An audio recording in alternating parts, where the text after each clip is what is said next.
तमाम अज़ीज़ों की खिदमत में इस्लाम। आज एक फिर नए ख्याल के साथ खुदावंद के ज़िंदा कलाम की रोशनी में हमारे लिए क्या है ये देखते हैं।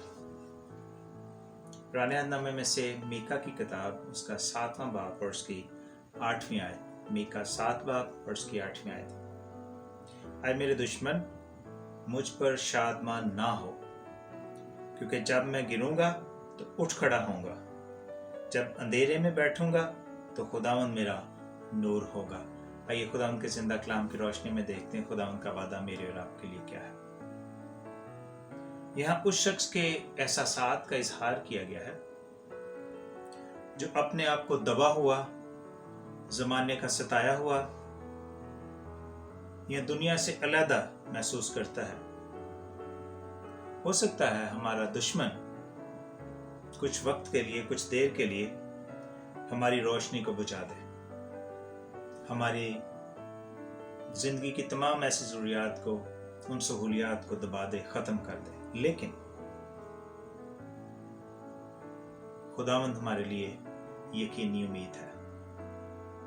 जब वो है तो फिर हमारा दुश्मन हम पर गलबा नहीं पा सकता, हमारा दुश्मन हमें मगलूब नहीं कर सकता, हमारा दुश्मन हमारी रोशनी को अंधेरे में नहीं बदल सकता, वो हमें हरा नहीं सकता, वो हम पर गलबा नहीं पा सकता, बल्कि खुदावंद यीशु मसीह के वसीला हम नजात और मखलसी और फतह भी हासिल कर सकते हैं। अगर हम इस बात पर, इस पर इत्काद रखें और अपनी दयानतदारी पर कायम रहें तो हमारा ये अंधेरा और मायूसी का वक्त बहुत जल्द खत्म हो जाएगा।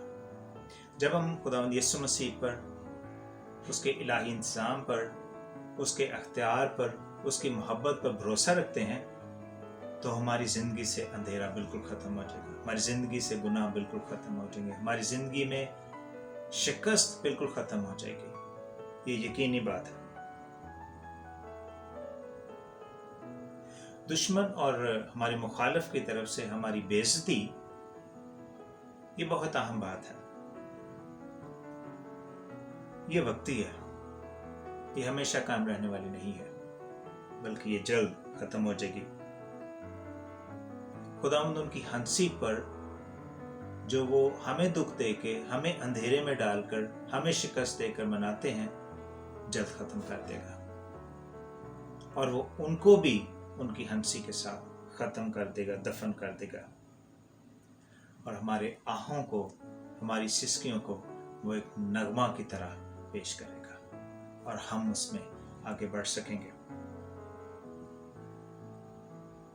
क्या हुआ अगर रूहों का बड़ा दुश्मन थोड़ी देर के लिए हम पर गालिब आ गया है, यानी शैतान हमारी अपनी गलतियों की वजह से, हमारे अपने कसूरों की वजह से, हमारे अपने गुनाहों की वजह से, अगर वो दुश्मन जो रूहों का बड़ा दुश्मन है थोड़ी देर के लिए हम पर गलबा पा गया है तो हमारे पास बड़ी उम्मीद है। वो कई दफा हमसे बेहतर आदमियों पर भी गालिब आता रहा है, उनको भी वो अपने कब्जे में करता है, लेकिन हम खातिर जमा रखें क्योंकि बहुत जल्द हम उस पर गालिब आ जाएंगे। हम गिरने के बाद उठ खड़े होंगे क्योंकि हमारा खुदा नहीं गिरा, वो हमें उठा खड़ा करेगा। हो सकता है हमें इस वक्त थोड़ी देर अंधेरे में रहना पड़े, मगर हम अंधेरे में बैठे नहीं रहेंगे क्योंकि हमारा खुदावंद नूर का सरचश्मा है। एक पहिया जब घूमता है, आधा घूमता है, तो उसका नीचे वाला हिस्सा ऊपर आ जाता है और ऊपर वाला हिस्सा नीचे चला जाता है। यह वक्त की बात है। हम मायूस ना हो और ना शक करें।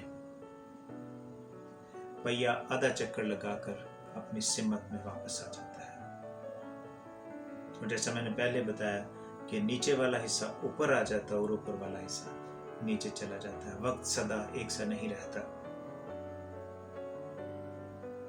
अफसोस उन पर जो इस वक्त हंसते हैं, क्योंकि उनका गरूर हमेशा की शर्मिंदगी और तहकीर में बदल जाएगा। उस वक्त वो रोएंगे और मातम करेंगे, लेकिन मुबारक हैं सब मुकद्दस मातम करने वाले, क्योंकि उनको इलाही तसल्ली मिलेगी। ये खुदावंद का बड़ा वादा मेरे और आपके साथ है। वो कभी हमें अंधेरे में न रहने देगा, बल्कि वो हमारी ज़िंदगी का नूर है। जो उसे कबूल करते हैं उनकी ज़िंदगी अंधेरे से निकलकर रोशनी में चली जाती है और हमेशा की ज़िंदगी और अब्दी बादशाह में चली जाती है। खुदावंद इस ख्याल के वसीला में बरकत बख्शे। कल एक फिर नए ख्याल के साथ, एक नए वादा के साथ आपकी खिदमत में फिर हाजिर होंगे। तब तक के लिए खुदावंद आपका हमारा हामी और नासिर हो। आमीन।